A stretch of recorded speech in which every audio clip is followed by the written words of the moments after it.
মঠে বাবুরাম মহারাজের ট্রেনিং তার সাধু জীবন গঠন করেছিলেন।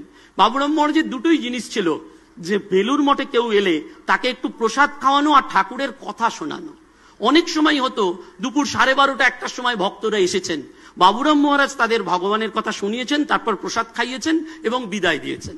তো একদিন এরকম 1:30টার সময় একদল ভক্ত এসছেন, বাবুরাম মহারাজ কথা বলেছেন, বলেছেন ভরত তুমি এদের জন্য একটু প্রসাদের ব্যবস্থা করো। ভরত মহারাজ দৌড়ে গিয়ে দেখছেন ভাড়ার ঘর শূন্য, কিচ্ছু নেই, এবং যারা রান্না করবেন তারাও সব বিশ্রাম নিতে চলে গেছেন। ভরত মহারাজ এসে বলছেন বাবুরাম মহারাজকে, মহারাজ আজকে ছেড়ে দিন, আজকে আর এদের জন্য ব্যবস্থা করতে হবে না, এমনি বিদায় দিন। সঙ্গে সঙ্গে বাবুরাম মহারাজ বলছেন ভরত ওটি তো হবে না, প্রসাদ দিতেই হবে। বলেই বলছেন, মঠের ম্যানেজার তো সব জানেন, বলছেন ভরত আমি জানি তুমি ঠাকুরের বৈকালিকের জন্য দুটো সন্দেশ আলাদা করে রেখেছো, 3:30টার সময় মন্দির খুললে দেবে, ওই দুটো সন্দেশ দিয়েই ভক্তের সেবা করো। ভরত মহারাজ আর কি করবেন, তিনি ওই দুটো সন্দেশ দিয়েই সেবা করেছেন, যেহেতু সিনিয়র প্লাস বাবুরাম মহারাজ। কিন্তু মনে মনে তার একটা দুঃখ, একটা ডিপ্রেশন, যে ঠাকুরের জন্য সন্দেশ দিয়ে দিলাম, এখন ঘড়িতে 2:30 বাজে, তখনকার দিনের বেলুর মঠ পাবেনও না সন্দেশ চট করে, দোকানও নেই, কি করবেন। তিনি মনের দুঃখে গঙ্গার ঘাটে বসে আছেন, যে আর দেখা করবো না বাবুরাম মহারাজের সাথে।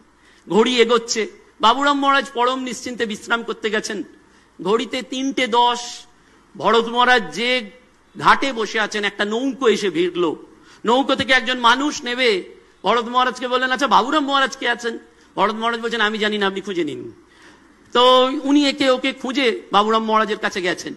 বাবুরাম মহারাজ পাঠিয়েছেন একটা চিঠি, বলছেন ভরতকে এটা পড়তে বলো, আর নিজে স্বামীজির ওই বারান্দার সামনে এসে দাঁড়িয়ে দেখছেন যে রিয়াকশনটা কি হয়। তো ভরত মহারাজের কাছে একজন ব্রহ্মচারী এসে বলছেন বাবুরাম মহারাজ চিঠিটা দিলেন, পড়ুন। বলে চিঠি পড়ে কি করবো, ঘড়িতে 3:20 বাজে, মন্দির খুলতে হবে, চিঠি নিয়ে কি হবে। কিন্তু বলেছেন, চিঠিটা যখন খুলেছেন পড়ছেন, ভরত মহারাজের 2 চোখ দিয়ে জল পড়ছে। চিঠিতে লেখা আছে, আমি কলকাতার একজন মিষ্টান্ন ব্যবসায়ী, 1 নৌকো ভর্তি মিষ্টি পাঠালাম, যদি বিকেল 3:30 বৈকালিকে ঠাকুরকে নিবেদন করা যায় তাহলে আমার মিষ্টির ব্যবসা সার্থক হবে। ভরত মহারাজ দৌড়ে গেছেন বাবুরাম মহারাজের কাছে। বাবুরাম মহারাজ বলছেন ভরত তুমি 2টো সন্দেশের জন্য চিন্তা করছিলে, ঠাকুর 1 নৌকো ভর্তি সন্দেশ তোমায় পাঠিয়ে দিয়েছেন। জেনে রেখো ভরত, তুমি আমি ঠাকুরের পুজো করি না, তার পুজো তিনি নিজেই করে নেন, আমরা শুধু তার যোগান দিই মাত্র। আপনি করিলে আপনার পূজা, আপনার স্তুতি গান।